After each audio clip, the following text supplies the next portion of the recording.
momento angular, yo en la última clase, pues, y de armónicos esféricos hice toda esta descripción y les enuncié el teorema de adición de armónicos esféricos y quedaba faltando, digamos, como mostrar cómo se demuestra ese teorema de adición de armónicos esféricos. Con eso cerramos la parte de los polinomios asociados de Legendre. Entonces, como vienen las situaciones, tenemos los polinomios como tal, que también pueden tener problemas físicos independientes. Vamos a tener los armónicos esféricos cuyo caso físico es utilizarlo en el momento angular. No vamos a hacer ningún otro tipo de problemas. Entonces ya, digamos, en la clase está descrito eso. Como dije, para los polinomios asociados habría algunos otros tipos de problemitas porque son solución a una ecuación diferencial, digamos, que ya vimos. Y con eso cerraríamos la parte de Legendre y armónicos esféricos. Hoy, además, porque lo que me falta va a ocupar una media hora más o menos, empezaremos con la ecuación de Hermite y la solución a la ecuación de Hermite. El caso físico para la ecuación de Hermite va a ser el oscilador armónico cuántico, que no lo alcanzamos a ver hoy, lo veríamos en la clase del jueves. Se van a dar cuenta que la ecuación de Hermite es relativamente simple de manejar, los polinomios son relativamente simples de manejar, o sea, ya hemos visto todo el método y entonces en una clase uno simplemente describe lo que necesita para eso. Y el caso físico va a ser el oscilador armónico cuántico. O sea que esta semana terminamos, digamos así, el tema de los polinomios de Hermite junto con el oscilador armónico cuántico. La próxima semana veríamos los polinomios de Laguerre y el caso físico de los polinomios de Laguerre, que es el átomo de hidrógeno. Con eso cerramos el curso. Es decir, todo es para que miren cómo vamos. Entonces, sin hacer talleres, sin hacer nada, o sea, la teoría estaría lista a final de la próxima semana, es decir, ya entrando a diciembre, ¿cierto?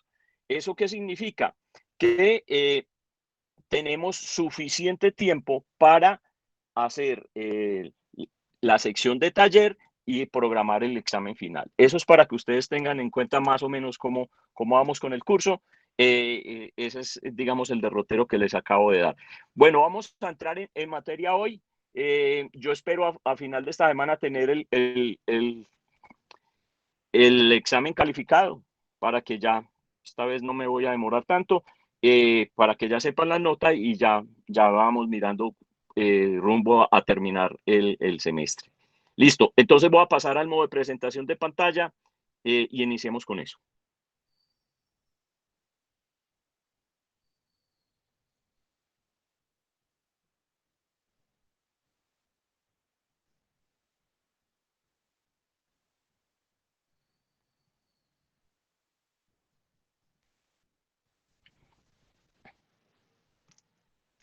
Bien, entonces, como les dije yo la clase pasada, nosotros empezamos el tema de armónicos esféricos y momento angular. Entonces, ya los habíamos denotado varias veces, los armónicos esféricos los llamamos las funciones y, LM de teta y phi, que en general, entonces, como dije, son una construcción entre las soluciones armónicas E a la más o menos y M phi y los polinomios asociados de Legendre, los PLM de X. Eso esencialmente es lo que uno llama un armónico esférico y nosotros teníamos la ecuación diferencial angular en la separación de variables en la parte de coordenadas esféricas. Entonces, toda la parte angular, cuando iniciamos la separación, la dividimos en esto. O sea, 1 sobre seno de teta, la derivada con respecto a teta de seno de teta, la derivada con respecto a teta de y, o sea, del armónico esférico, más 1 sobre seno cuadrado, la segunda derivada con respecto a phi de y por L más 1, y igual a 0. Esa es la parte angular de la separación en coordenadas esféricas, que ahora la estamos haciendo toda en conjunto a través de la función de armónicos esféricos. Esa notación inclusive la usamos al inicio de todo esto. Entonces, como dijimos el armónico esférico, entonces ya depende de dos subíndices que son las constantes de separación, m para la parte de la solución armónica y L para la parte que está asociada al polinomio de Legendre y a la parte en R. Entonces, fíjense que tenemos entonces que el armónico esférico de YLM de teta phi va a ser igual a M E a la I M phi por PLM coseno de teta. Recuerden que este es el polinomio asociado y la variable es coseno de teta que la terminamos llamando X. Hay que definir una constante de normalización, o sea, hay que normalizar. Aquí simplemente que la llamamos la llamamos el NLM, que no tiene nada que ver, se parece pues la notación con lo de las funciones de Neumann, pero son NLM son los coeficientes, y aquí simplemente cuando uno aplica la condición de normalización, entonces encuentra el valor de la constante. Entonces, algunas veces uno la escribe explícitamente como la raíz de más o menos 2L, de la raíz de 2L más 1 sobre 4pi por L menos m factorial sobre L más m factorial. Y otras veces simplemente por ahorrar espacio escribe el coeficiente NLM. Bien, entonces uno tiene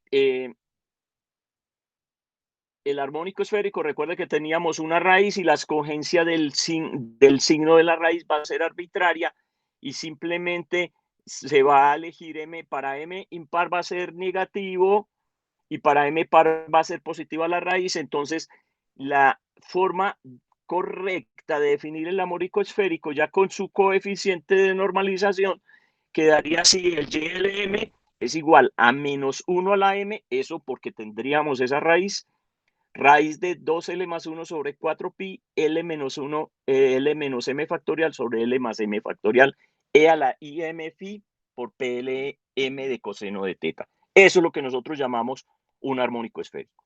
Bien, definimos la condición de ortogonalidad. Voy a pasar por ahí. Algunos armónicos esféricos. Esto es importante que los tengan presentes porque uno en los cálculos los va a necesitar. Entonces, por ejemplo, el armónico esférico de L0 y M0 es simplemente la raíz cuadrada de 1 sobre 4pi. El armónico esférico de L igual a 1 y M igual a 0 es igual a la raíz cuadrada de 3 sobre 4pi por coseno de X. Entonces, fíjense que y así sucesivamente. Entonces, el armónico esférico de L igual a 1 y M igual a más o menos 1, aquí está escrito, y lo mismo para otros órdenes que están ahí. Esto, como dije, ya lo vimos por allá en la clase anterior. Las relaciones de recurrencia, aquí tengo escritas dos relaciones de recurrencia, es decir, encontrar armónicos esféricos en términos de los índices inferiores o superiores de los armónicos esféricos o relaciones con sus derivadas. Bueno, también hablamos que el armónico esférico presenta simetría respecto al operador de inversión, es decir, a la reflexión con respecto al origen. Entonces, simplemente uno lo que tiene es que el armónico esférico, que esta propiedad a veces uno la usa, de YLM, pi menos teta, coma, phi más pi, es lo mismo que tener el menos 1 a la L, o sea, el orden del coeficiente para la parte del polinomio de Legendre, y el por YLM de teta y phi. O sea, esta propiedad, como dije, algunas veces uno la usa, entonces por consiguiente hay que tenerla a mano, digamos así, para poderla usar cuando la necesite. Aquí pues está la demostración. Entonces ya dijimos que los armónicos esféricos cumplen una condición de ortogonalidad y por consiguiente forman una base, y cualquier función que dependa de variables teta y phi se puede expandir en esa base. Pues eso ya lo sabemos lo suficientemente bien, y uno de los coeficientes de la expansión simplemente los encuentra a través de la condición de ortogonalidad, y aquí está la expresión para calcular los coeficientes de la expansión en series de armónicos esféricos. La condición de clausura está escrita aquí, ¿cierto? Que termina dando en términos de las funciones deltas de Dirac, es la condición de clausura, y con eso terminamos la parte global de lo que es la función de armónicos esféricos. Bueno, lo segundo que hicimos en la clase pasada, entonces, fue definir el... Profe, Sí, dime. disculpe, Sí, aprovecho y le hago sí, una pregunta. sí. Nosotros en la clase pasada, o no me acuerdo si fue en la antepasada, en fin, cuando vimos los polinomios asociados de Lagrange, nosotros De Legendre, delimitamos, Legendre, Legendre. de Lagrange solo es que... Legendre, sí, Sí, sí, de Legendre, perdón. Nosotros restringimos el M entre menos L y L cuando fuimos a dar la fórmula de Rodríguez para los polinomios asociados. correcto. Pero Sí, esa restricción era solo para que se cumpliera la fórmula de Rodríguez. A mí hay algo que me impide tener un m por fuera de esos límites y aún así que el polinomio exista. Pues aunque no lo sí, pueda expresar por medio de la fórmula de Rodríguez. sí, porque después lo vamos a ver, o sea, va a dar valores, o sea, no que el polinomio exista, o sea, no forma parte, digamos, de los armónicos esféricos o del polinomio asociado, o sea, está restringido para que, inclusive si yo en vez de usar la fórmula de Rodríguez, uso la expansión de Frobenius, esa condición viene para poder mantener la consistencia en la expansión en la serie. Viene de ahí también. O sea, está dada en la condición en la fórmula de Rodríguez, pero también te la encontrás en la expansión si uno hiciera la expansión en Frobenius del polinomio asociado. Ah, Entonces, listo, hay que, profe. hay que restringirlo. O sea, sí aparece. O sea, no está metida a mano solo para Rodríguez. Entonces, es una condición, digamos, para definir el polinomio asociado. Que el M solo pueda existir entre menos L y L. O sea, y como te dije, nosotros no hemos hecho las expansiones en términos de Frobenius, pero en las notas de Patricio debería estar la expansión en términos de Frobenius. Entonces, o por ahí en alguno de los libros de física matemáticas. Entonces, ahí también va a aparecer esa restricción. Listo. Entonces, Listo, profe.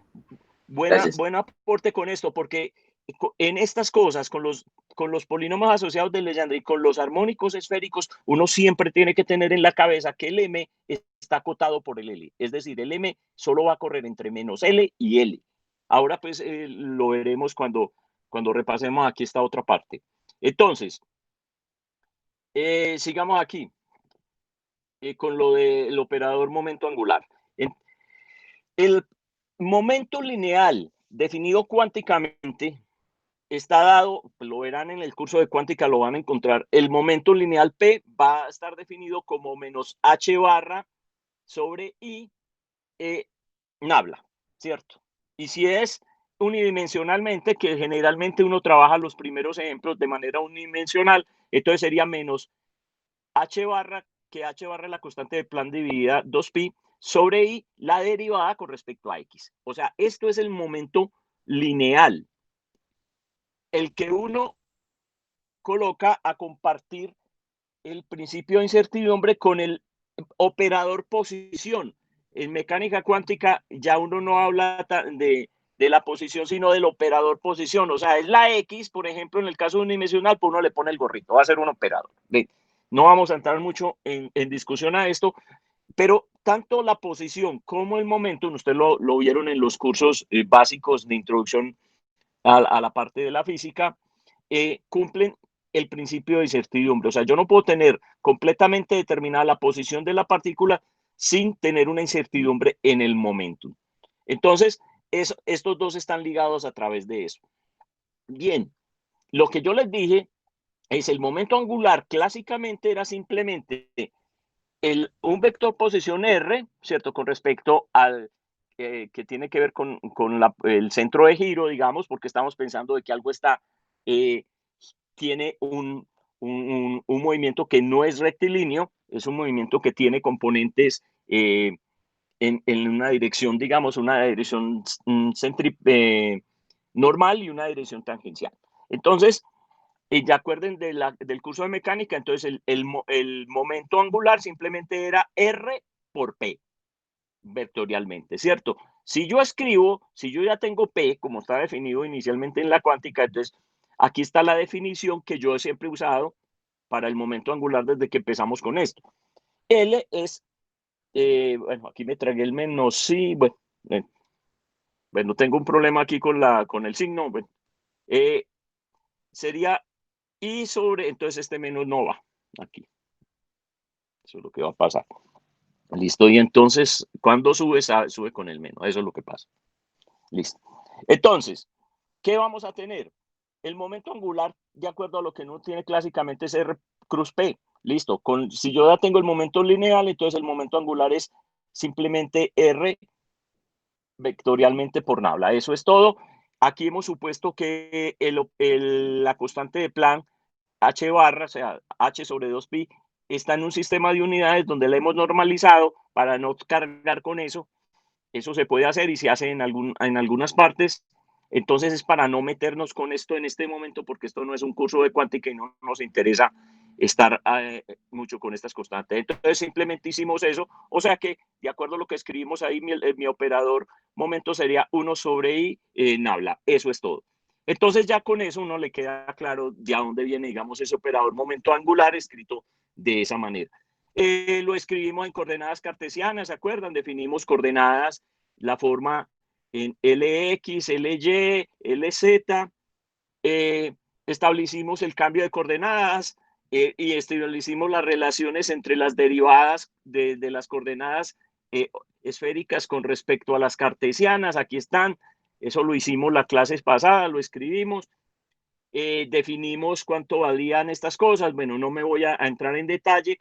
Y simplemente todo esto para escribir la componente en X del operador momento angular en términos de las coordenadas esféricas angulares, que es lo que le corresponde. Lo mismo para la componente Y y la componente en Z.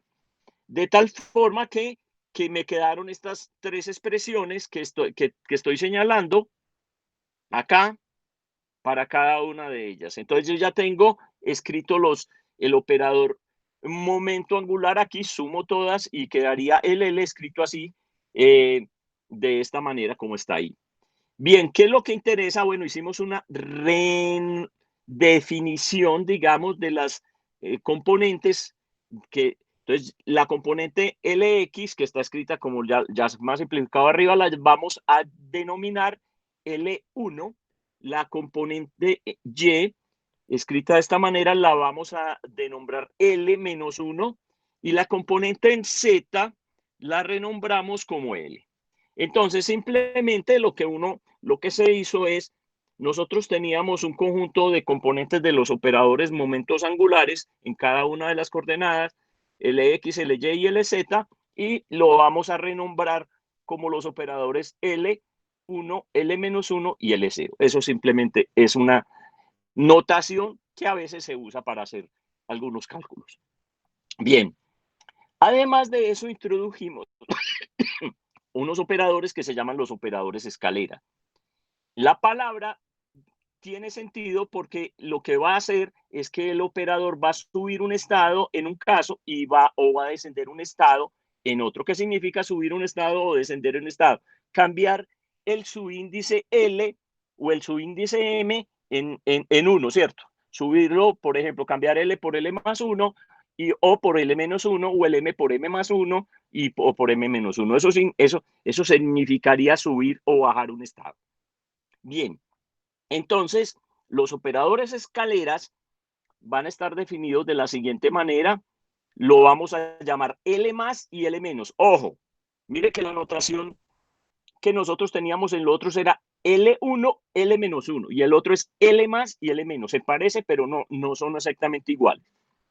Siendo L más igual a LX más ILY y siendo L menos igual a LX menos ILY. Eso no tiene pues mucha ciencia, digamos. Entonces yo reemplazo en las expresiones que tenemos aquí arriba simplemente y me queda la forma explícita de los operadores escaleras L más y LY.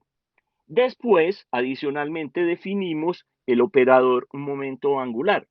El operador momento angular al cuadrado es el que definimos. Y bueno, y uno en la jerga dice el operador momento angular y casi siempre está pensando en el cuadrado, pero en realidad es el sin elevar al cuadrado. Bueno, el operador momento angular al cuadrado sería L.L, que lo llamamos L cuadrado, y en términos de las componentes, de sus componentes X, Y, Z, quedaría Lx cuadrado, Ly cuadrado y Lz cuadrado. Nosotros lo que usamos es escribir las combinaciones de los operadores escalera L más y L menos. Los podemos escribir, despejar el Lx y el Ly en términos de esos operadores escaleras para reemplazarlos en la expresión del momento angular al cuadrado. Entonces, simplemente yo puedo escribir el Lx como el operador escalera más el operador escalera menos dividido 2 y el Ly el operador escalera más menos el operador escalera menos dividido 2. Es decir, usando esta definición simple que hay aquí y haciendo pues la suma o la resta como bien se necesite. Entonces, reemplazo estas expresiones de Lx y Ly en la definición del operador angular al cuadrado, de L cuadrado. Y bueno, simplificando, no vamos a ir hasta allá, simplemente entonces uno lo escribe así y al final lo que tiene es que el operador L cuadrado se termina escribiendo como menos toda esta cantidad que está aquí dentro de paréntesis, la voy a leer, menos 1 sobre seno de teta por la derivada de teta es aplicado a seno de teta, que también deriva otra vez sobre teta, más 1 sobre seno cuadrado, la segunda derivada con respecto a phi. Eso es L cuadrado con todo este aparatejo, con el menos. Entonces, lo que se va a hacer esencialmente es definir lo que está entre paréntesis que acabé de leer, lo vamos a llamar el operador teta gorrito, ¿cierto? De phi teta. Es toda esa carreta. Entonces, simplemente yo lo que es una anotación. Lo que puedo hacer es lo siguiente. Tener que L cuadrado es igual a menos, porque lo que estoy definiendo como operador teta es todo lo que está entre paréntesis sin el menos, o sea, que haría menos teta el operador teta de teta y phi. Eso es lo que tendríamos esencialmente. Entonces, si yo paso al otro lado a restar ese operador teta, me quedaría esta expresión.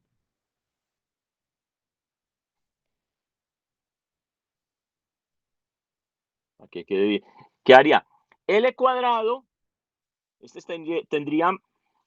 estaba con menos, pasa con más el operador teta, pero al otro lado me tiene que dar 0. Pero ojo, estamos hablando de operadores, entonces es el operador 0.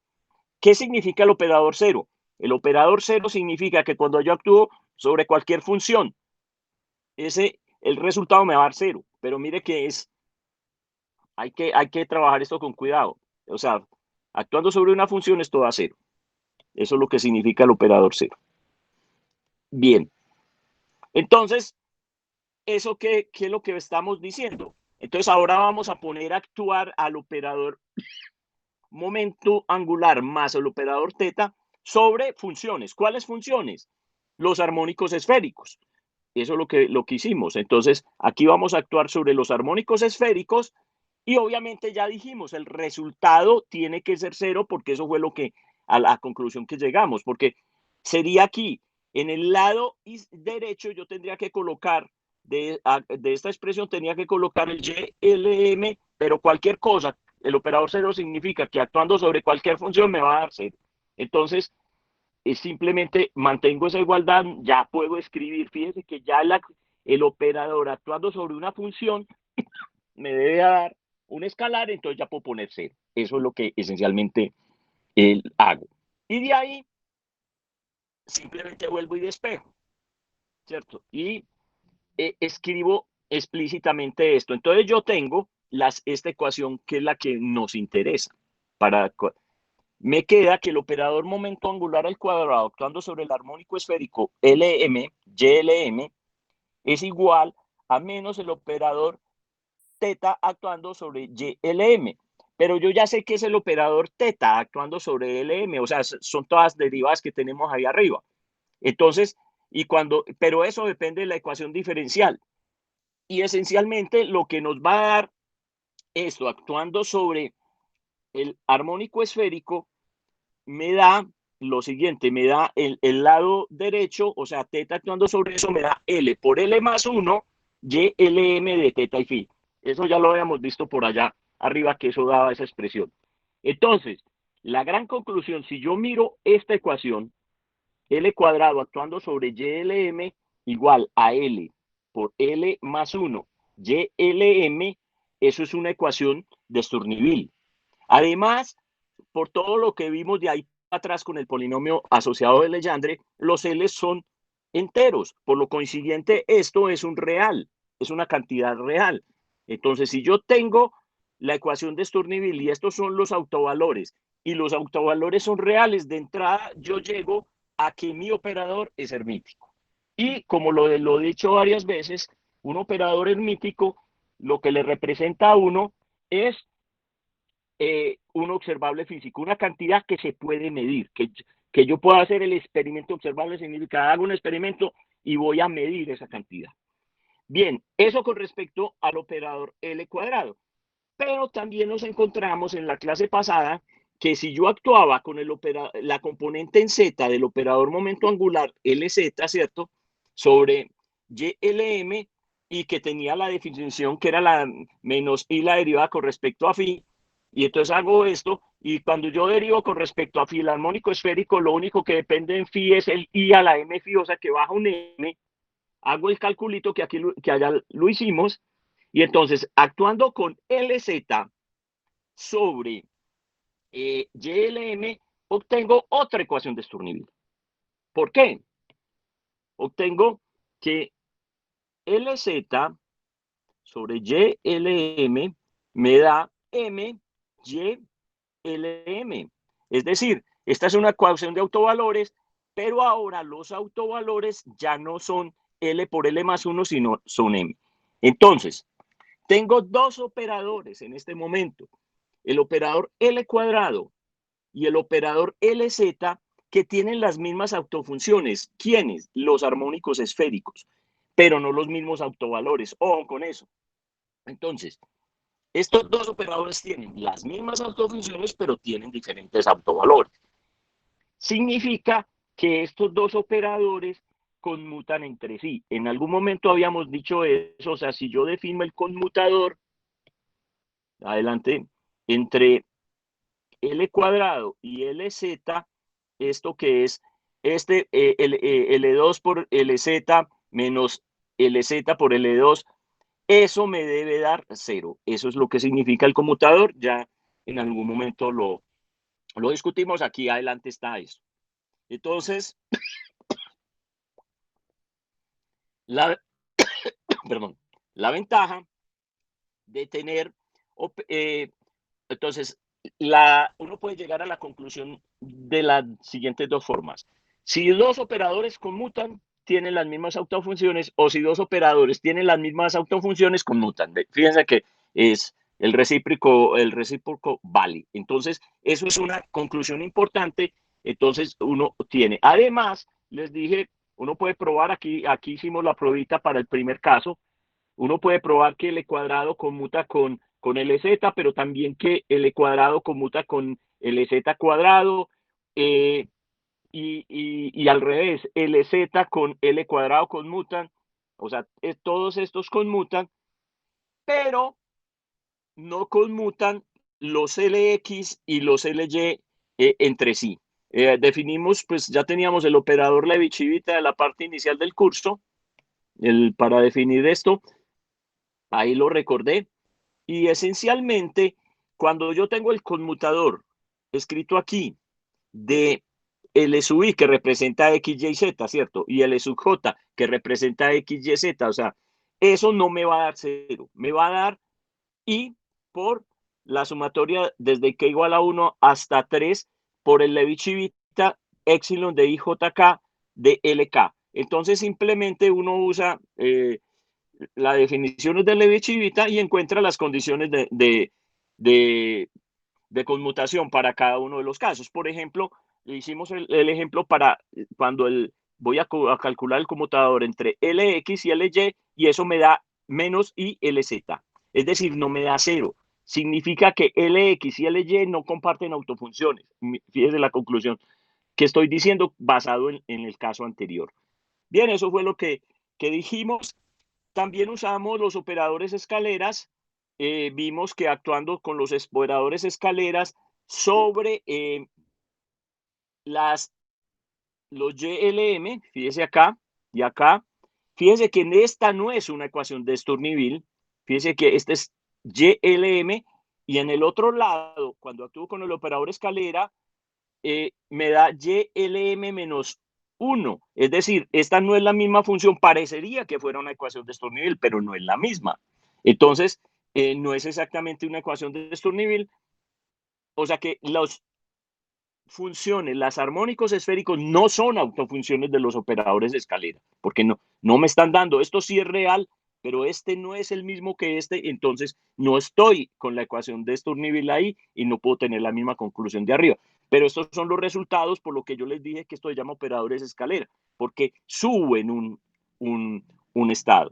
Listo, hablamos sobre esto y finalmente aquí llegamos a donde dejé la parte de la clase pasada. O sea, todo esto que ya fue más de 20 minutos fue del repaso de lo que habíamos visto, pero más o menos repasé lo que estaba. Bien, ahora se va a tener un teorema que se llama el teorema de adicción armónicos esféricos. El teorema de adicción armónicos esféricos está escrito aquí abajo. Es este que está acá. Fíjense que yo voy a poder decir que el PLM de coseno de gamma, ahora lo vamos a definir, que es el polinomio ordinario, no el polinomio asociado, se puede escribir como 4pi sobre 2L más 1, una serie corriendo sobre M que va desde menos L, mire lo que ya habíamos dicho, el famoso L, ¿cierto? Aquí y el M está restringido, de esa serie, entonces corriendo de M, corriendo desde menos L hasta L, de YLM de teta y phi por el YLM de teta prima phi prima. O sea, esto pareciera que estoy haciendo una expansión y si es en efecto, es una expansión del PLM en términos de los armónicos esféricos, donde los coeficientes entonces van a, pero aquí tengo que tener cuidado, ¿cuáles son los coeficientes? Pareciera que fuera una expansión, pero yo diría, ¿qué es coseno de gamma? Coseno de gamma depende solo de teta y phi o depende de teta prima y phi prima. Entonces, si depende de los dos, acuérdense que cuando nosotros hacemos la expansión, me devuelvo por aquí arriba para que la vean.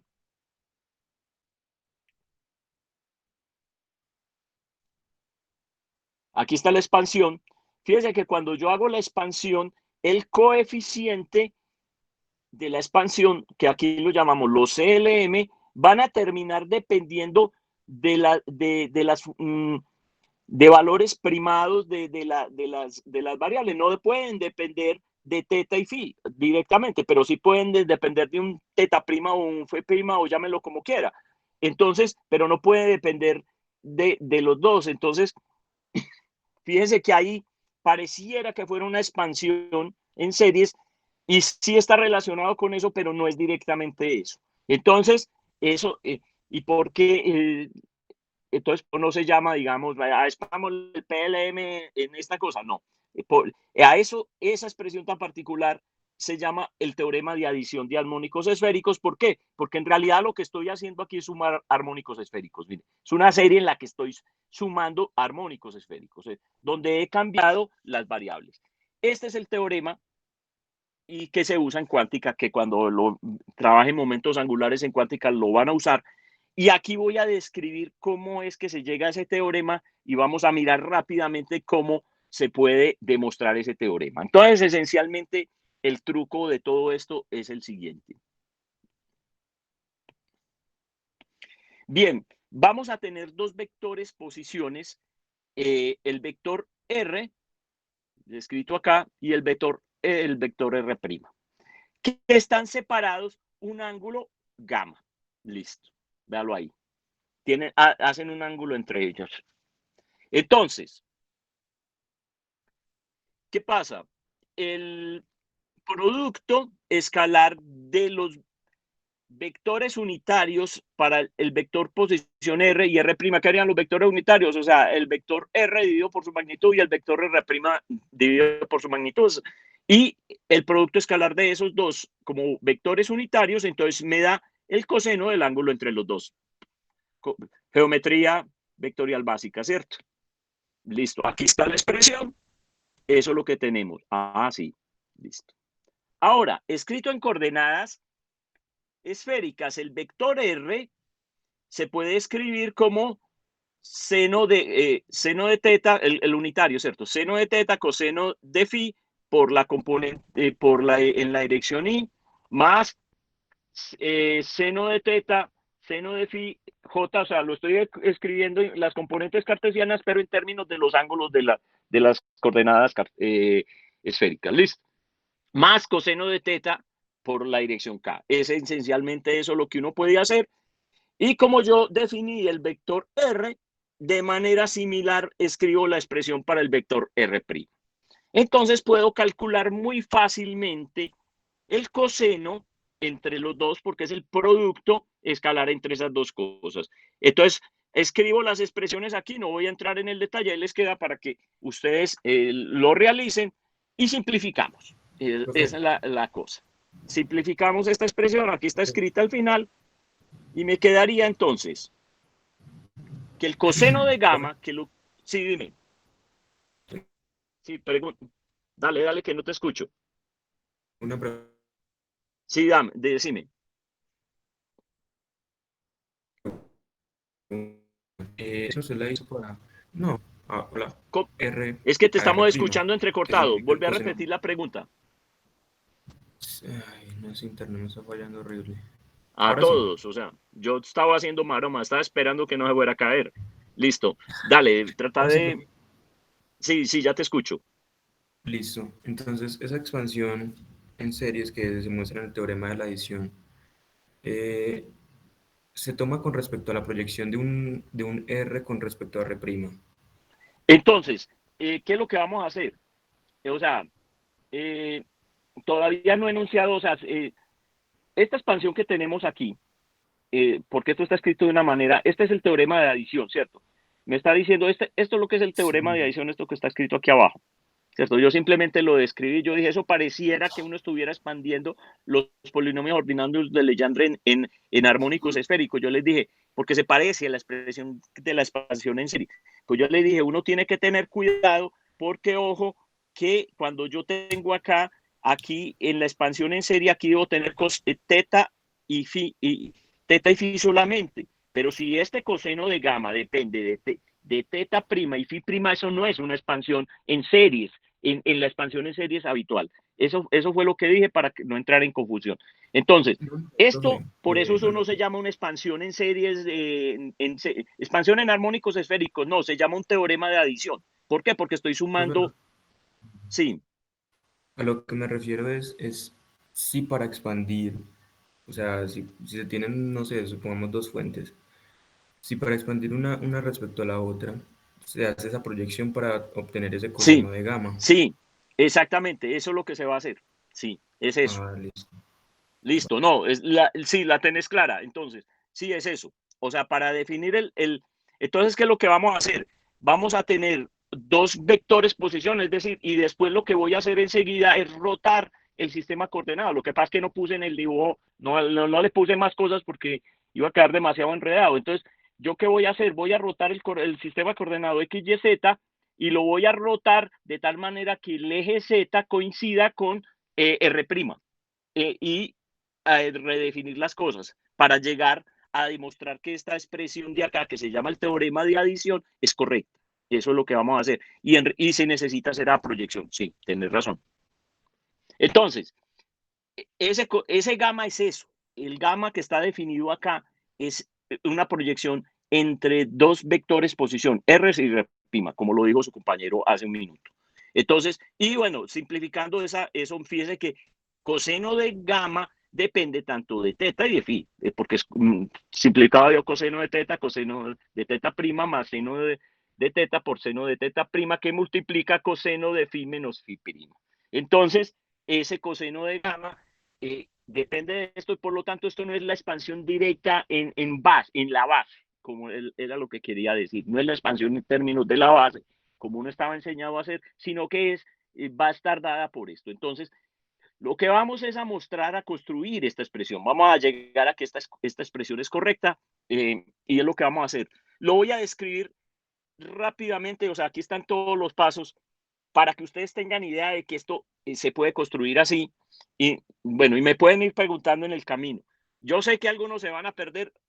Lo estoy describiendo es porque seguro que en el curso de cuántica lo van a necesitar. Y probablemente el profesor, dependiendo del profesor, se los va a demostrar. Pero si no se los demuestran, ustedes se van a acordar, ¿verdad? Pero por allá en el curso de física matemática hay que buscar las notas en el libro o en alguna parte que eso está, para que se acuerden de que eso esencialmente se hizo. Bien, entonces vamos a construir esa expresión en realidad. Entonces lo que vamos a hacer es proyectar, entonces rotar el sistema coordenado, o sea, ya tenemos el vector R' y el vector R, y vamos a tener un sistema coordenado aquí rotado. Significa que ahora tendría el X, el Z' lo tengo sobre el R', y si se movió el Z, se movió el X y se movió el Y. O sea, todo rotó. Bien, y ojo, vamos a hacer lo siguiente. Vamos a llamar, vamos a describir ahora el vector R. No nos vamos a olvidar momentáneamente del vector R', porque en esa dirección está Z'.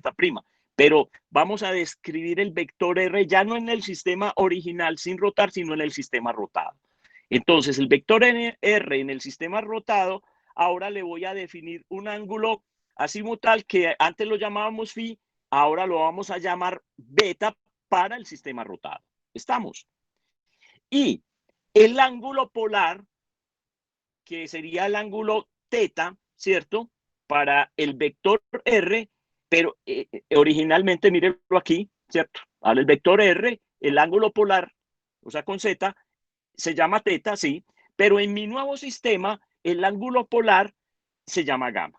Entonces, yo ahora voy a describir ese vector R en términos, sus ángulos, que lo describen en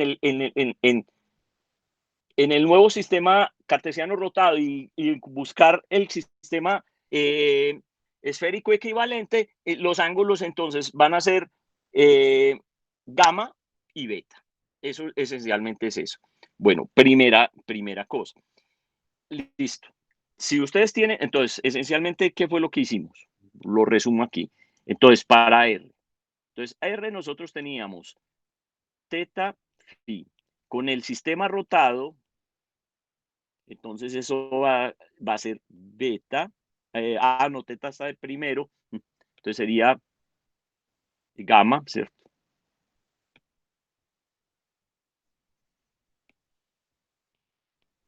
Entonces sería gamma, beta, ¿cierto? Phi sería B, exactamente. Listo. En el sistema rotado está la equivalencia. Bueno, ahora vámonos o sea, no hemos construido nada, solo rotamos el sistema. O sea, de esta expresión que tenemos para el PLM coseno de teta, déjenla ahí guardadita. Vamos a decir lo siguiente. Lo vimos en la parte de los polinomios de Legendre, los polinomios asociados. O sea, uno obtiene esta ecuación diferencial. El polinomio el polinomio ordinario. O sea, uno tiene la siguiente ecuación para el polinomio de Legendre. O sea, menos L cuadrado actuando sobre el PLM de coseno de gamma. O sea, ahora cambiamos teta por gamma. Pues lo podemos hacer. Es simplemente una denominación. El coseno es el ángulo polar, ¿cierto? El que aparece ahí. Entonces, eso es igual a L por L más 1, PLM de coseno de gamma. ¿Esto dónde salió? Cuando hicimos la separación de variables en la ecuación diferencial en coordenadas esféricas en la primera parte de la ecuación de Legendre. Listo. Entonces, no quiero cambiar de notas porque si no se nos despelota esto, pero eso sale de ahí. Listo. Pero ¿qué pasa? Tener un polinomio ordinario de Legendre es tener un armónico esférico donde m es 0. porque acuérdese que los polinomios ordinarios aparecen, la ecuación que me da los polinomios ordinarios de Legendre aparece cuando yo hago en la ecuación diferencial, en la separación de variable, digo M0. Listo. Entonces, ¿yo qué voy a decir? Este polinomio de PLM coseno de gamma va a ser igual al, acuérdese, el factor de normalización, el NL, el LMM que tenemos para los armónicos esféricos, va a ser, entonces esta es la constante que da de acuerdo cuando M0, o sea, queda raíz de 4pi, 2L más 1, ese chulito ahí se me chispoteó cuando estaba escribiendo, y me quedaría entonces por el armónico esférico de YLM, pero M vale 0, y escribo, coseno, aquí viene, es coseno gamma, o sea, teta lo estoy llamando gamma, sí señor, gamma, y después sería phi. ¿Y cómo se llama phi? Beta. Entonces, esto no tiene ninguna esencia, viene de la definición. Listo. Ahora vamos a lo siguiente, que son cosas que se va a usar. Que vamos a estar pensando en un sistema rotado y un sistema sin rotar, pero el operador nabla cuadrado es un operador escalar, y los operadores escalares o las operaciones escalares no dependen de las rotaciones, o sea, permanecen invariantes bajo rotaciones. Eso significa que no va a cambiar. Esto es una suposición importante que uno tiene que tener en cuenta. Bueno, listo. Eso ya lo sabemos. Aquí volvemos y resumimos lo que teníamos arriba. O sea, esto era lo que teníamos, escribimos allá. No he construido nada. Ahora, ¿qué es lo que yo voy a hacer? Voy a hacer la expansión. Lo que yo les dije, quiero hacer una expansión de el polinomio ordinario de Legendre, de coseno de gamma, en funciones de teta y phi. O sea, una expansión en la base ortogonal. Pero para poder hacer esa expansión, yo tengo que poner fijos, no puedo bajar como variables, los tengo que dar como parámetros fijo a teta prima y phi prima. Porque si no, tendría dos variables para hacer eso y no. Entonces yo simplemente voy a decir, voy a expandir este PLM coseno de gamma. ¿En qué? En las funciones, los armónicos esféricos, en teta y phi. Y estos parámetros permanecen fijos, teta prima y phi prima. Y lo podría hacer. Pero esos, ¿dónde van a aparecer? Seguro van a aparecer en el coeficiente de la expansión, que es lo que uno le termina apareciendo, digamos así. Entonces, este acondicionamiento de que teta prima y phi van a aparecer en el coeficiente. Entonces, esto sí es la expansión en términos de la base, digamos así. Entonces, ya de ahí uno usa lo que ya sabe, la condición de ortogonalidad para encontrar los coeficientes de la base. ¿Listo? Entonces vamos a encontrar los B sub M, coeficientes de la base, que ya dije, van a depender de los parámetros fijos teta prima y phi prima. Listo. Y simplemente lo que hicimos fue condición de ortogonalidad, que está escrita en términos del ángulo sólido, ¿cierto? El de omega, que lo discutimos la clase pasada. Entonces, ¿qué significa? Es el seno de teta por d phi, ¿cierto? Ese es el ángulo sólido en términos de los diferenciales. Entonces, ¿qué sigue? Fácil, entonces uno diría, no, ya solucionamos. Para llegar a esto, a este teorema de adición, ya, pues, profe, ya lo encontramos. Hay que solucionar esta integral. El tema es que esta integral no es fácil de hacer. Entonces, ese es el paseo. El tema es que esa integral no es fácil de hacer, entonces aquí viene la forma de tratar esto para evaluar, para calcular el BM y llegar a la expresión de esa del teorema de adición. Entonces, vamos a ver, ya sabemos que Z está a lo largo de R' y que los ángulos teta y phi van a ser funciones de alfa y beta. Vamos a ver si sí. Entonces, ¿qué serían los ángulos teta? El ángulo teta sería este que tendría aquí, y el ángulo phi, véalo acá, ¿cierto? Y beta es desde acá hasta acá, y gamma es esto. O sea que sí, teta y phi van a depender, si ahora estoy pensando que mi sistema es este, no este. Entonces quiero escribir estos ángulos. Este ángulo teta va a ser función de gamma y este ángulo phi también va a ser función de lo otro. O sea, realmente dependen de esas cosas. Listo. Entonces los ángulos teta y phi son funciones de alfa y beta. Listo. Entonces, voy a reescribir la expansión.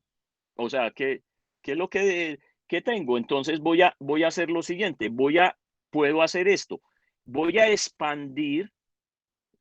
Entonces, fíjense que aquí lo que hice fue expandir el PLM en la primera parte. Aquí estoy expandiendo el PLM, ¿cierto? Y tengo estas funciones armónicas esféricas en términos de teta y phi. Ahora, ¿qué voy a hacer? Voy a expandir esas funciones teta y phi en términos de mi nuevo sistema coordenado. Porque estas teta y phi están en términos del anterior sistema coordenado. Y puedo hacer la expansión en la base tal y como está. O sea, defino la expansión y simplemente hago eso. Entonces, hago la expansión. Listo. Y voy a tener unos coeficientes que voy a llamar BM, BM'. Condiciones de ortogonalidad. Entonces, encuentro el coeficiente. Aquí lo escribo. Está dado el BM', dado así. Pero listo, aquí hice esta expansión, pero cuando yo me devuelvo a esto que estaba pensando por aquí, este coeficiente en la expresión de esta expansión del PLM en términos de los armónicos esféricos, pero en la base no rotada, solo están dependiendo de M, no de M'. Entonces, y yo aquí acabé de escribir la expansión de esas funciones YLM de teta y phi, ¿y qué voy a tener? Tengo un coeficiente que me está dependiendo de M'. Entonces, para poderlo usar en la expansión del polinomio ordinario de Legendre, tengo que hacer M' igual a 0. Entonces, eso es lo que voy a hacer. Entonces, ese coeficiente que encontré lo voy a llamar BM0. Listo. Y de acuerdo a lo que estamos escribiendo allá, entonces simplemente mantengo el M y cambio el M' por M0. O sea, la expresión queda así y queda esta expresión que tengo aquí encerrada. Entonces, el BM0 es igual a una constante, la integral entre el YLM complejo conjugado y el YL0 de cualquier cosa es el polinomio ordinario de Legendre. Porque cuando M0 me da el polinomio, entonces yo cambio el YL0 por el polinomio. Mire que ya empecé a construir a lo donde vamos a llegar. Ya estoy metiendo, ya va a aparecer el polinomio. Listo. Siguiente consideración sobre estos sistemas rotados. El ángulo sólido no cambia. O sea, el d omega en el sistema para gamma, ¿cierto? En el sistema no, es constante en ambos. O sea, es el mismo d omega, no puede cambiar. Eso es lo que... Entonces, fíjese que aquí, como estamos expandiendo en gamma y beta, yo lo puse de omega gamma para diferenciarlo. Pero ese ángulo sólido no puede cambiar por el hecho que lo esté mirando con un sistema rotado o no rotado. Entonces, ya lo voy a volver a escribir en términos del sistema no rotado, el ángulo sólido. O sea, usando esta, lo escribo así. Y simplemente estoy escribiendo la expansión, la expresión del coeficiente de la expansión, el BM0. Listo. Esa es la primera consideración. La otra consideración que tenemos es la siguiente. ¿Qué pasa si yo hago que gamma tienda a 0? Si hago que gamma tienda a 0, yo lo que voy a hacer es hacer coincidir el sistema rotado con el eje R. Es decir, el teta me va a tender a 0. Entonces, y eso es lo que vamos a hacer. Entonces, primero vamos a hacer gamma 0, pero vamos a escribir inicialmente eso. Vamos a poner YLM cuando gamma va a ser 0. Lo escribo. Entonces, fíjense que el YLM es igual al PLM, pero de coseno de 0. Pero el coseno de 0 vale 1. Eso ya lo sabemos, ¿cierto? Y quedaría I a la M phi. Listo. Ah, sí, eso lo tengo. Bien.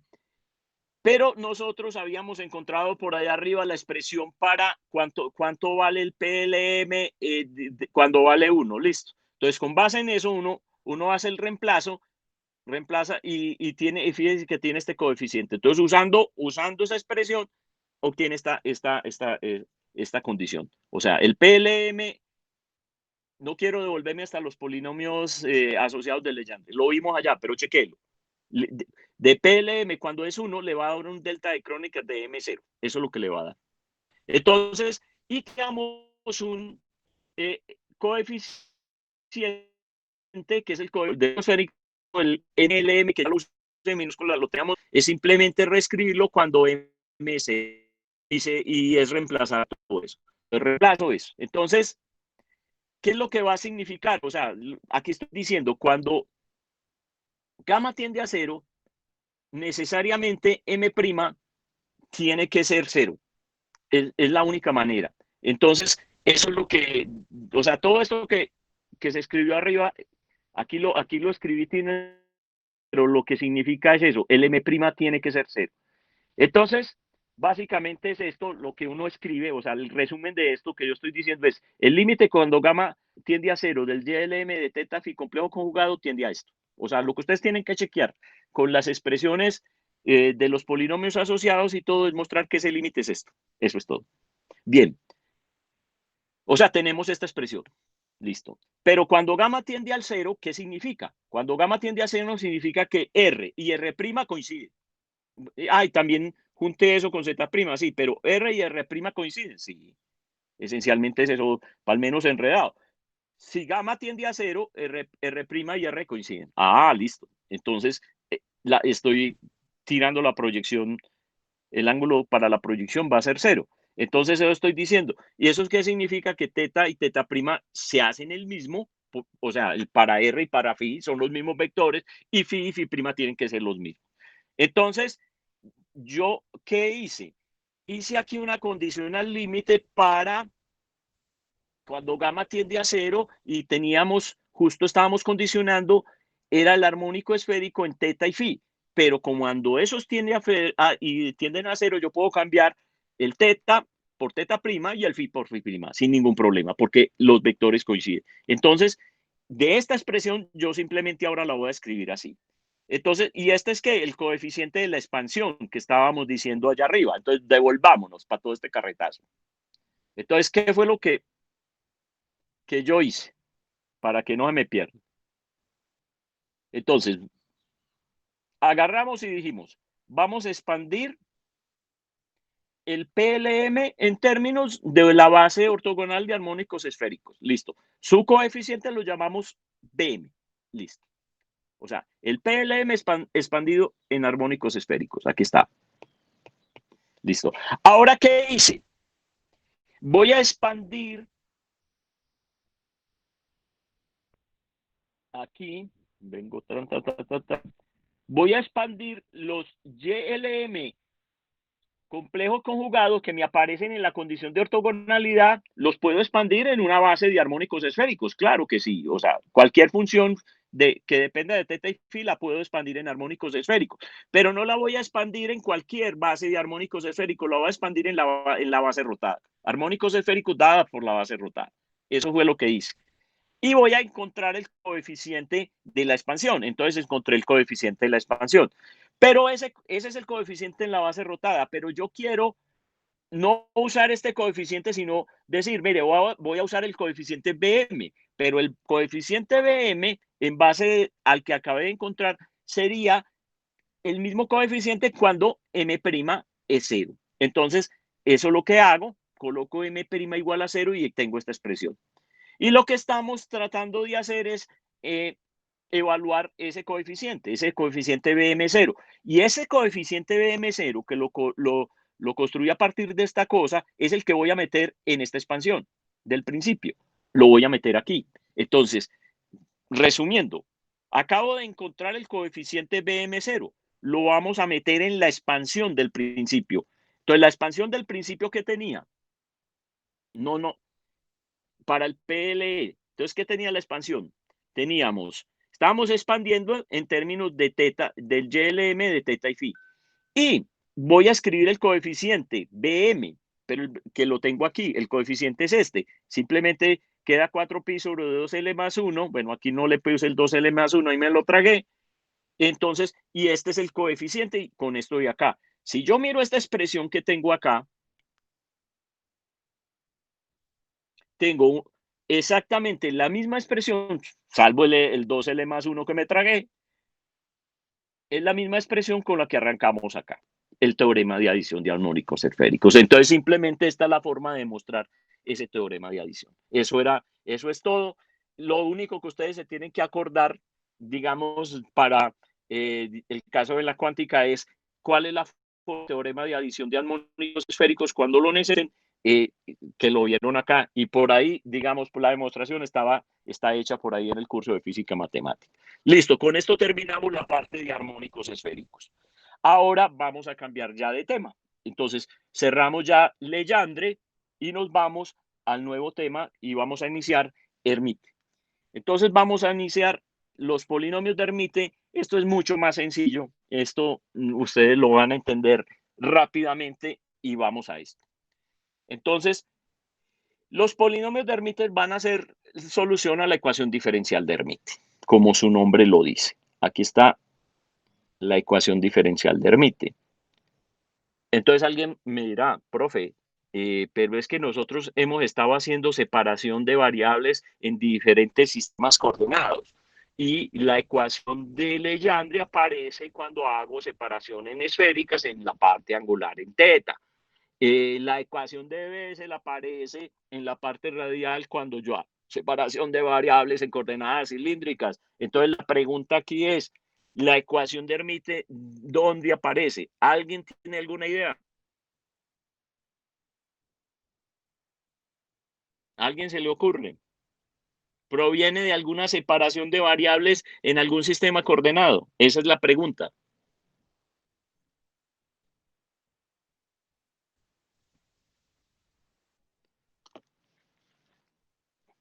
Nadie se le ocurre nada. Sí puede depender o no puede depender de una cosa de esas.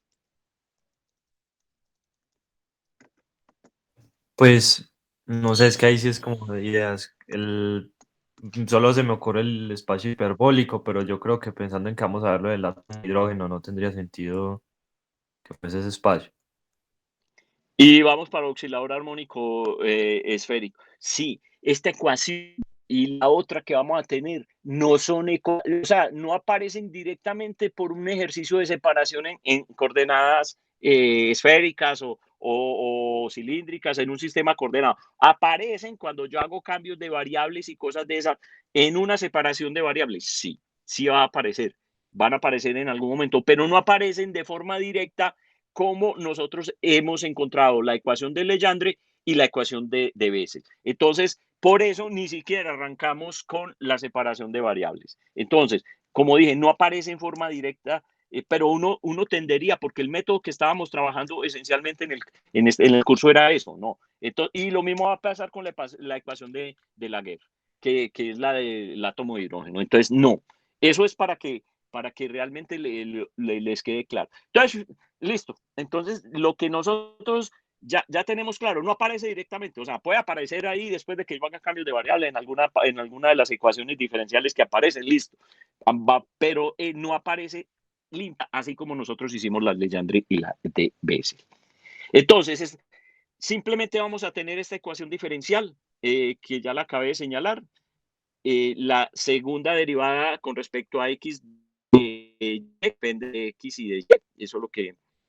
bueno, pero ya estamos pensando ya no depende de una variable, o sea, y solamente depende de x, listo. Entonces, la segunda derivada de y que depende de x menos 2x, la derivada de y más 2ny igual a 0.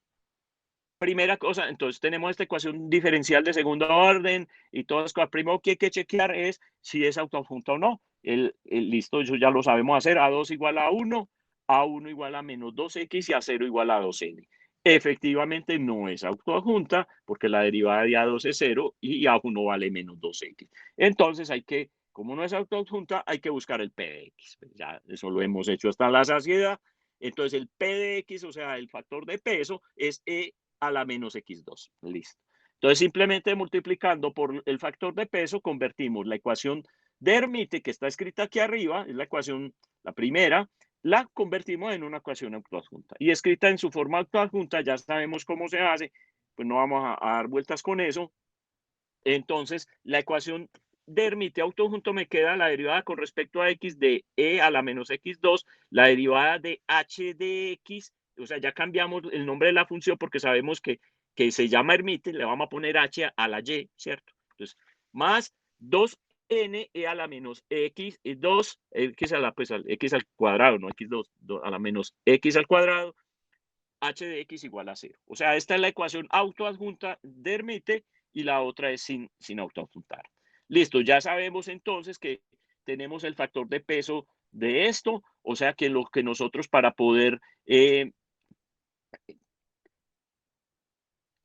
normalizar y todas esas cosas y autoadjuntar y todo, vamos a obligar a que Q, que es P por A2, por el rosquiano, evaluado entre, fíjese que no hay restricciones de la X aquí en ninguna parte, entonces, ¿qué pasa? X, ¿dónde va a valer? ¿Cuál va a ser el intervalo? Menos infinito hasta infinito. Ah, listo, entonces X va desde menos infinito hasta infinito, esto es lo que vamos a usar para la condición de ortogonalidad y lo que necesitemos, pues, para demostrar cosas con los operadores, para si queremos llegar a la ecuación de Sturmeville, ¿cierto? Entonces, esta es la condición de ortogonalidad para los polinomios de Hermite. Fácil, pues que los se llaman el Hn, ¿cierto? Por un H sub m por el factor de peso, igual a 0. Eso es. Listo. ¿Qué otra cosa sería? La expansión en serie. Entonces, para encontrar la solución a esa ecuación, simplemente uno de los métodos de ecuación en la serie de Frobenius, aquí está pues toda la cosa de cómo arranca uno con la serie de Frobenius. Tiene la expresión de hx, después la de la primera derivada, después la de la segunda, pues y reemplaza la ecuación diferencial y construye la solución en el método de Frobenius, pero nosotros no lo estamos haciendo, sucedió en ecuaciones diferenciales ordinarias. Listo. Entonces, la serie queda escrita así, el h de x, el polinomio de Hermite, en términos de la serie de Frobenius, vamos a hacer una suma sobre alfa igual a 0 hasta corchetes 1 medio de n. Recuerden que ese corchete 1 medio de n significaba hacer un medio cuando n es par y siempre se resta 1 para el otro caso, 1 medio de n menos 1 para el caso si aquí era par, aquí sin par. Listo, eso es lo que está significando hasta el límite superior de la serie y de menos 1 a la alfa n factorial sobre alfa factorial n menos 2 alfa factorial 2x a la n menos 2 alfa. Esto nunca se lo aprende uno de memoria, simplemente lo tiene anotado por ahí. Entonces ya uno con la serie de Frobenius puede calcular algunos polinomios de Hermite.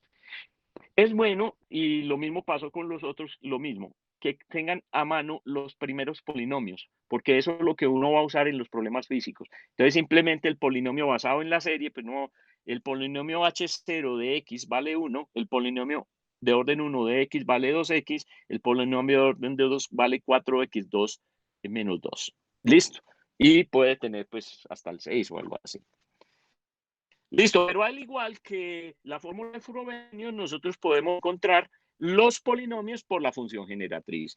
Es una función que expande en series de potencia, los coeficientes de la expansión son los polinomios que queremos encontrar. En este caso, la función generatriz para los polinomios de Hermite es igual a e a la 2tx menos t cuadrado. Y simplemente en la definición pues de lo que significa la función generatriz, ahí queda, está escrita la función generatriz. También hicimos con Legendre, entonces podemos definir la fórmula de Rodríguez, que está en términos de unas derivadas de una función, para los polinomios de Hermite. Les recuerdo que Bessel es la que no cuadra con la fórmula de Rodríguez. No tiene, digamos. Entonces, pero Legendre, Hermite y Laguerre van a tener. Entonces, escribimos la fórmula de Rodríguez, porque la podemos usar para las demostraciones, eso es todo. Entonces, el polinomio de Hermite, h sub n de x es igual a menos 1 a la n, e a la x2, la derivada de orden n, que es el orden del polinomio de xn, de e a la menos x2. Fíjense la función que se va a derivar aquí. Listo. Con eso, entonces, uno encuentra los polinomios de Hermite. O sea, tenemos 3 formas para encontrar polinomios de Hermite. Fórmula de Frobenius, función generatriz o fórmula de Rodríguez. Lo mismo que con los de Legendre. Listo. ¿Qué sigue después de esto? Definir la condición de ortogonalidad. Entonces, la condición de ortogonalidad está escrita así.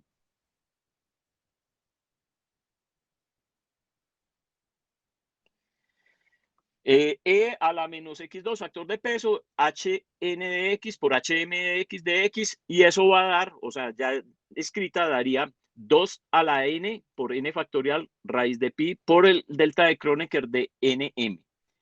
Listo. Si a uno le piden demostrar la condición de ortogonalidad, bueno, una es agarre la ecuación diferencial, la resta, ¿se acuerdan todo lo que hacíamos? Bueno, esa es una. Pero aquí vamos a hacer otra.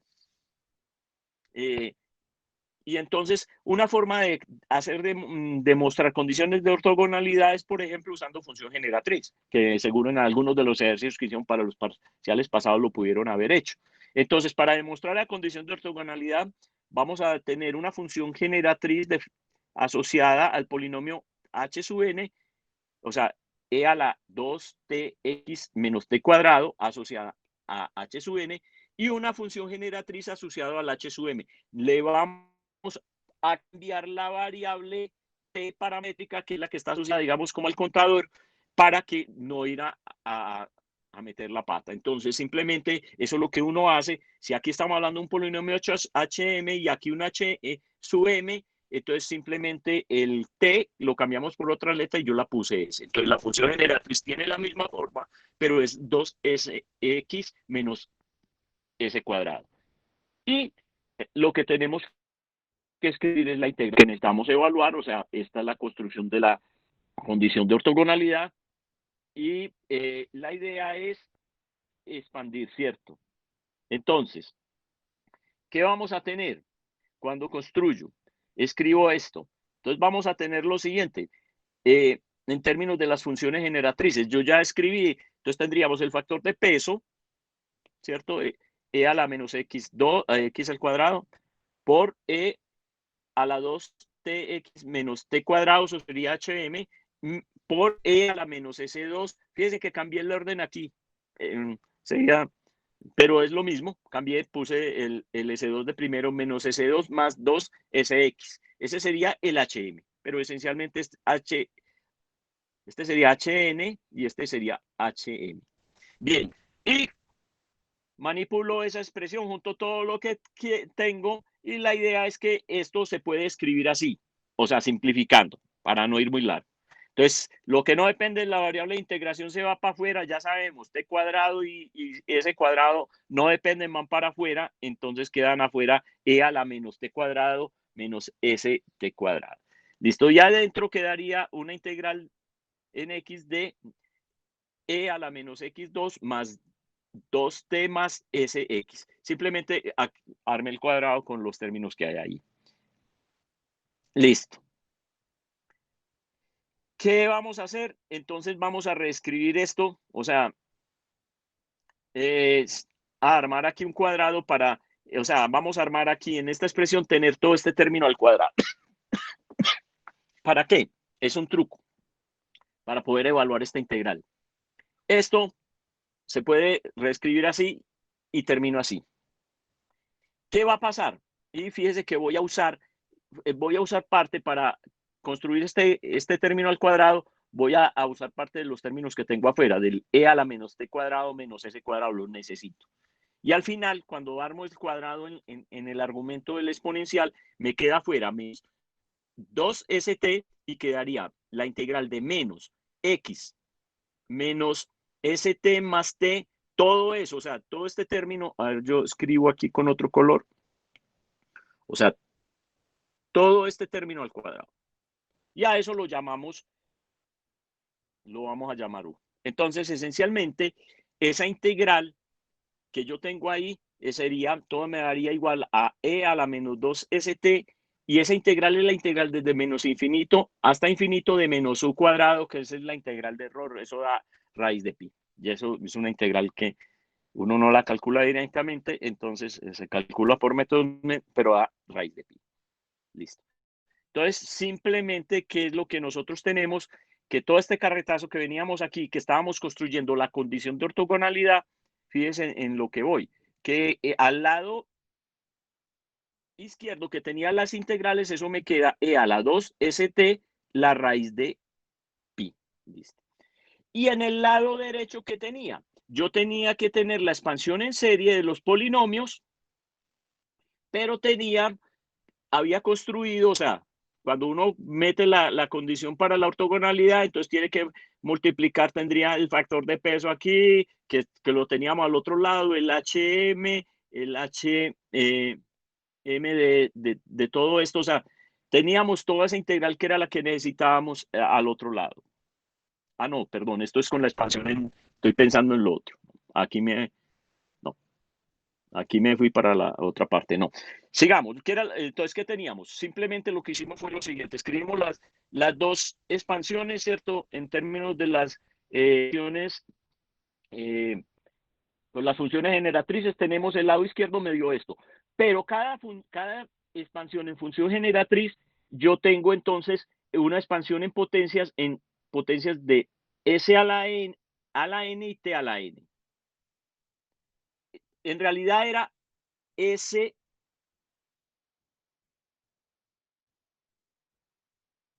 No, ya aquí estoy diciendo, aquí no estoy haciendo la comparación. Listo, tengo esta expresión. ¿Qué puedo hacer con esto? Todavía no he hecho no voy a hacer la comparación porque esto es una E a la 2st, el E a la 2st se puede expandir en series de potencias. Esa es. ¿Cuál es la variable que tengo para hacer la expansión en series de potencias? La variable es 2 a la st y hago la expansión en series de potencias. Entonces, la expansión en series de potencias de esto es, bueno, tengo la raíz de pi, queda la raíz de pi y hago la expansión simplemente en series de potencias, quedaría esto elevado al coeficiente de la expansión, n, ¿cierto? Y sobre n factorial. O sea, es una simple expansión en series de potencias. Aquí lo único que hice fue tener la expansión en series de potencia. Listo. Ahora sí viene lo que uno tiene que hacer. ¿Qué es lo que va a pasar? Que cuando yo escribo esto, en esta parte yo tendría, o sea, cuando escribí esto es equivalente a tener escrito todo esto, era tener escrito la integral desde menos infinito hasta infinito de e a la menos x2 hn de x por hm de x, porque eso fue lo que yo hice. O sea, yo reemplacé por las funciones generatrices esto. Entonces, pero yo, toda esta parte izquierda, llegué a que esto es esta serie. Entonces, ¿qué es lo que pasa? Cuando yo tengo a este lado y quiero mirar expansiones en series de estas y de estas, las expansiones en series de potencias de esto, al lado izquierdo no me está apareciendo términos en M, solo me aparecen términos en N. Pero cuando yo tengo el lado derecho, o sea, esta expresión que tendría N y M para cada una de ellas, yo debería tener M y M. Pero en el lado izquierdo no hay ninguno de esos. Significa que los únicos términos diferentes de cero que van a existir cuando yo arme la expansión para el lado derecho es cuando N es igual a M y eso es lo que simplemente se va a igualar y con eso llegamos a la demostración. Es decir, eso va a ser 0 si M es diferente de M y si no, cuando los igualo va a ser igual a 2M a raíz de pi por 2 a la n más 1 factorial. Entonces construyó el delta de Kronecker. Esa es una forma de hacerlo. Bueno, si quieren ustedes hacen la comparación más despacio ahí, pero en realidad es comparando las dos series. Bien, de manera como lo hicimos con los otros polinomios, con las otras funciones, uno define relaciones de recurrencia. O sea, ya tenemos condición de ortogonalidad y relaciones de recurrencia. Esta es una relación de recurrencia y esto sería la otra relación de recurrencia. La derivada de hn de x es igual a 2n por hn menos 1. Eso es efectivamente una relación de recurrencia o tiene esta condición. N tiene que ser mayor igual que 1 para esa relación. Y hn de n más 1 de x es igual a 2x hn de x menos 2 hn menos 1 de x. Entonces, hay relaciones de recurrencia como se vio. Bien, pero la cosa, realmente la ecuación diferencial que nosotros vamos a usar o que se usa en cuántica no es exactamente la ecuación diferencial de Hermite tal y como está, o sea, esta ecuación diferencial que tenemos aquí al comienzo. La ecuación diferencial que se termina usando en cuántica se llama la ecuación de Weber-Hermite. Es una variación a esta ecuación diferencial, cuya solución son los polinomios de Hermite, esta primera que vimos. Entonces, lo que nosotros necesitamos hacer es redefinir esa situación. ¿Qué es lo que hay que hacer? Entonces, vamos acá, o sea, se va a tener la siguiente ecuación diferencial. Esta. La segunda derivada de y con respecto a x más 1 menos x2y. Fíjense que en la ecuación de Hermite que teníamos arriba teníamos la segunda derivada con respecto a x menos 2x, la primera derivada más 2ny. Esta era la ecuación de Hermite, pero y si miro esta no es la ecuación de Hermite, así como está. Ah, no, esa no es la ecuación de Hermite. Entonces, esta ecuación diferencial aparece y fíjense que esta ecuación diferencial va a tener la forma, si yo la miro, esto parecería, si yo igualo esto a un término al cuadrado, bueno, esto es una constante, pero esta ecuación es parecida, no digo que es parecida a la ecuación del oscilador, pero todavía al oscilador clásico. Pero ojo que aquí tiene un x2. Entonces, pareciera, listo. Entonces, esta no es la ecuación de Hermite, como dije hace un momento, pero la idea es llevar esta ecuación redefiniendo las funciones a una ecuación de Hermite y mirar bien eso. Entonces, para esta ecuación que está escrita ahí, vamos a definir que y de x va a ser igual a una función que llamamos z de x por e a la menos x cuadrado medios. O sea, es una definición, digámoslo así. Lleva a ser igual a esto. Listo. Y reemplazamos en la ecuación diferencial. Entonces, ¿qué me va a quedar? Cuando reemplazo en la ecuación diferencial de arriba, simplemente tengo un término que va a corresponder a la segunda derivada. Fíjese que voy a tener que hacer la derivada del producto. Entonces voy a tener, al hacer eso, me quedaría, simplificando, me quedaría una segunda derivada de z con respecto a x menos 2x. Fíjese que tuve que haber derivado, coloqué el exponencial, pero derivé, digamos, hice la derivada interna y fíjese que todos voy a tener el a menos x cuadrado medios, o sea que si me aparece como factor común, significa que cuando hoy metí esto aquí, para todo esto pude sacar como factor común e a la menos x2 medios. O sea, eso fue lo que en realidad pasó e hice todo. Entonces, pero como todo eso es igual a cero y esto no puede ser igual a cero de manera general, esta ecuación diferencial de arriba, en términos de este reemplazo, se puede escribir como esta ecuación diferencial. Esto es la que tiene que cumplir porque le a la menos x al cuadrado medios no puede ser cero para todos los valores de x. Entonces, esa es la idea. Entonces, esta es la ecuación. Acabo de transformar la ecuación de arriba en esta ecuación. Y fíjense que esta ecuación sí es la ecuación de Hermite. Si yo llamo esto a lambda menos 1, lo llamo 2n. Entonces, eso es lo que efectivamente uno hace. Yo ya borré la ecuación de Hermite. Pero teníamos la ecuación de Hermite aquí que la escribí. O sea, segundo 2 de y x menos 2x derivada de y de x más 2n y igual a 0. Esa es la que teníamos allá arriba al principio. Entonces, simplemente esta ecuación en z es la ecuación de Hermite si yo llamo 2n igual a lambda menos 1. Entonces, vamos a decir que n es igual a lambda menos 1 medios y en este caso, como el z está cumpliendo una ecuación de Hermite, el z de x yo lo llamo el polinomio de Hermite de orden n. Entonces, finalmente, esta ecuación, la ecuación de arriba con y igual a e a la menos x2 a la e a la menos x al cuadrado medios por z de x, pero z es el polinomio, o sea, por el polinomio de Hermite, a esta, cambiándolo por Hermite, se llama la función de Weber-Hermite, y la ecuación diferencial que aparece, esta, se llama la ecuación de Weber-Hermite. Entonces, listo, eso queda ahí entre paréntesis. Eso es todo lo que uno tiene que decir de los polinomios de Hermite. Y lo que vamos a usar no es la ecuación de Hermite, vamos a usar esta variación de eso. ¿Qué es lo que queda, digamos, para la parte operativa del curso? Lo que sigue es, bueno, listo, yo escribí las relaciones de recurrencia, hay que demostrar ecuaciones de recurrencia, ese tipo de demostracioncitas que ya se hizo para Hermite y para Legendre y para Bessel.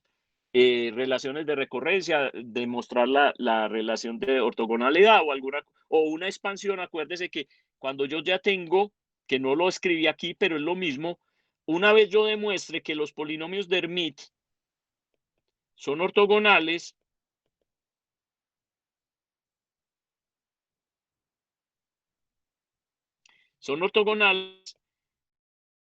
forman base, entonces yo puedo expandir una función f de x, la puedo expandir, no lo dije, pero es que ya lo hemos hecho tantas veces, lo puedo expandir en términos de una serie de los polinomios de Hermite. C sub n de la n sub n de x. O sea, yo puedo expandir una función en términos de polinomios de Hermite. Lo mismo que hemos hecho para Legendre y para Bessel. Entonces, pero es mucho más fácil porque esta expansión es similar a la de los polinomios ordinarios de Legendre. O sea, ya. Entonces, es las mismas cosas. Entonces, aquí no hay mucho más que decir, digamos, salvo hacer ejercicios, digamos, de ese tipo. ¿Qué es lo que queda entonces? Lo que queda, y es lo que vamos a hacer en la próxima clase, porque eso sí va a ser largo y ese es el tema nuevo y se los voy a mostrar como introducción, lo que en la aplicación física de esto es lo que vamos a llamar el oscilador armónico cuántico. Aquí está escrita la ecuación de Schrödinger y todas esas cosas. Esencialmente, ¿qué es lo que vamos a terminar teniendo? Vamos a llegar a una ecuación de Weber-Hermite. Esa es la cosa. Cuando uno describe eso, la ecuación diferencial, que uno llega haciendo los cambios, llega a una ecuación de Hermite, que está escrita acá, y hay que buscar la solución de eso en términos de la ecuación de Stirner. Entonces, eso es lo que nosotros vamos a hacer, pero usando los polinomios de Hermite, como aparece aquí. Pero vamos a usar otra cosa que ya definimos en la parte de momento angular, y es que vamos a usar los operadores de escalera. Entonces, y con los operadores de escalera vamos a construir otra cosa. Entonces, el grueso de esta parte, más que los polinomios de Hermite como tales, es esta aplicación. Entonces, esto es lo que vamos a tratar bien y despacio la próxima clase. Lo de los polinomios de Hermite, como dije, las propiedades son realmente muy similares a las que se hizo con los de Legendre. Entonces, las demostraciones son, digamos, con los mismos métodos, no hay nada nuevo bajo el sol. Entonces, como ya lo que sigue después de esto es usar esa ecuación para aplicarla al oscilador armónico cuántico, lo que yo voy a hacer esencialmente en la próxima clase es agarrar con el oscilador armónico. Y cargo, no lo voy a empezar hoy, lo hacemos el jueves. ¿Alguna pregunta?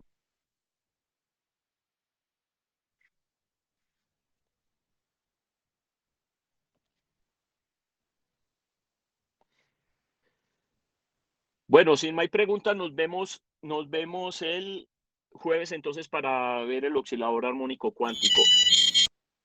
Bueno, ¿quién va a hablar? ¿Santiago?